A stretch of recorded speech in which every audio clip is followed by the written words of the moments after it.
Hey all, it's Gene. I hope that you had a great week. We did a lot at America First Legal this week. It was very, very busy. So let's talk about a few of the highlights. Remember, this is not everything. This is just kind of the wave tops of the activity that we were up to this week. So I would be remiss if I didn't start by talking about the briefs that we filed last night with our friends in the state of Texas and a coalition of other states in our challenge to the Biden administration's unlawful program that brings in 30,000 people each and every month into the United States from just 4 countries.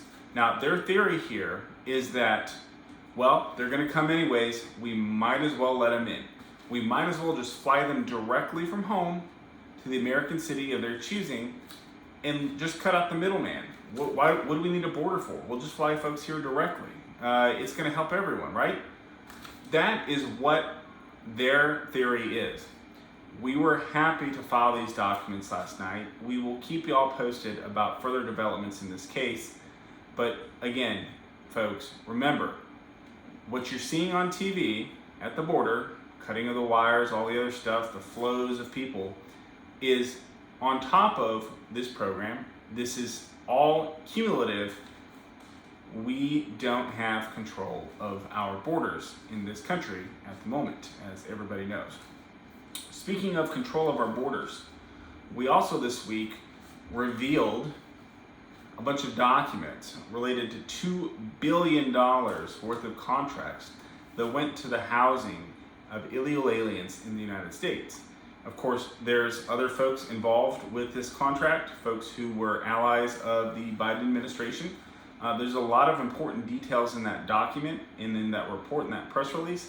I want you to go look at it. I think you will be shocked at what you see.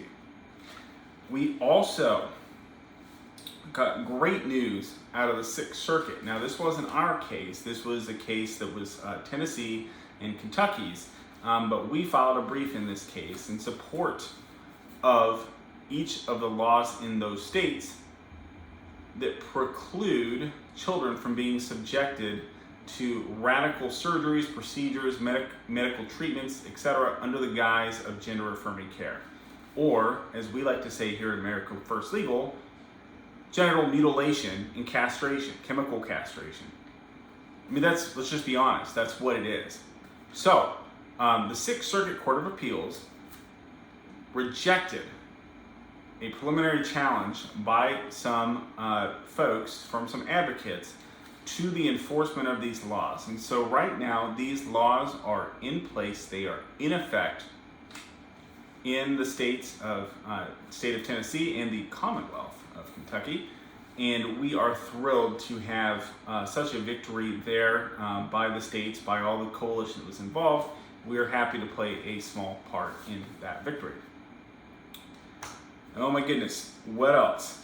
Well, we had a wonderful victory with our friends from the Texas Public Policy Foundation in a case in Texas related to a lawsuit that we filed against the ATF, Biden's ATF, about their inspection regime and how they're using paperwork inspections to shut down firearms dealers. So we got a preliminary, kind of a procedural win in the case. It's a very important win, and we are going to keep fighting for your Second Amendment rights. Let's talk about higher education, just briefly. We also sent a letter to the Board of Regents in the state of Georgia and also to the Biden administration's Office of Civil Rights. Georgia Tech is running a program that helps students enhance their academic achievements. It gives them access to resources, it gives them access to training and special things, but it's not available to men. Now, unfortunately for them, that's violative of the law. That's not the way that federal civil rights law works. If you are an educational institution, you cannot discriminate on the basis of sex in these educational opportunities. So if you have a program that you're trying to run for women to the exclusion of men at a major university, you have to make it open for both. And yet we see these things happening at major universities all across this country each and every day. we are fighting back for you. We are fighting back for our clients, and we are fighting for our country. I hope that y'all have a great week. Please remember to follow us and to get your friends and family to follow us on social media, join our email list. We want to keep you informed about the important work that we're doing. The stakes could not be higher. It is a critical time in this country. Have a great week. We will talk to y'all next week, and until then, see you later.